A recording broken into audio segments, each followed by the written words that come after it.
Curious George visits the library. This is George. He was a good little monkey and always very curious. Today, George and his friend, the man with the yellow hat, were at the library. George had never been to the library before. He had never seen so many books there either. Everywhere he looked, people were reading. Some people read quietly to themselves. But in the children's room, the librarian was reading out loud.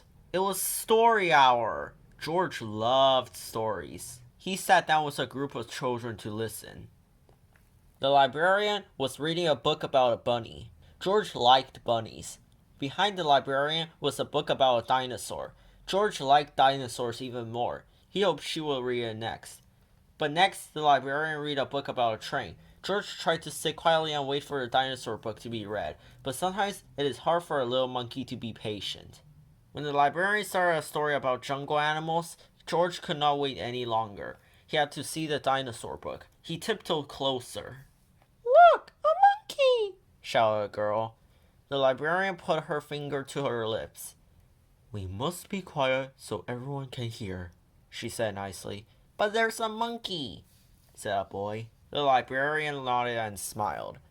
"Mm-hmm," she agreed.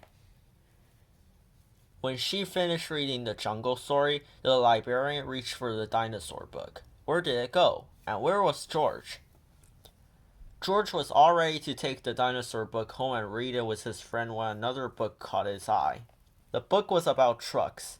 George wanted to take it home too.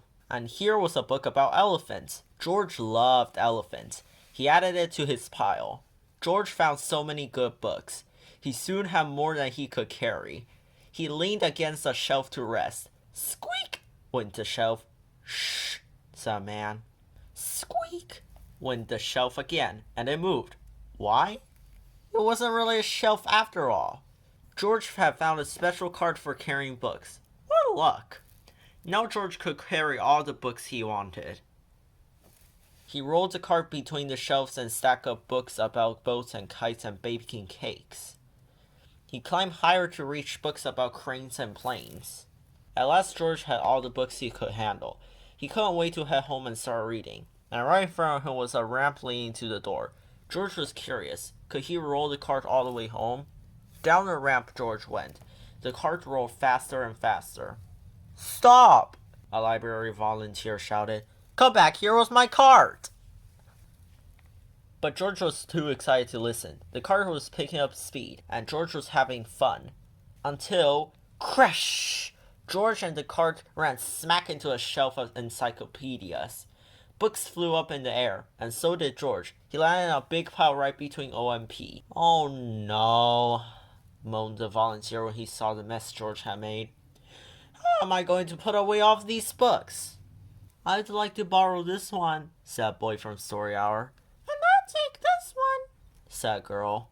With help from George and the children, the books were sorted in no time. Soon there was just a small pile of George's favorites left. "Would you like to take those books home with you?" the volunteer asked George. Then he took George to a special desk and helped him get his very own library card. George was holding his brand new card when his friend arrived with a stack of books on his own. "There you are, George," he said. "I see you are all ready to check out." George and his friend gave their books to the librarian.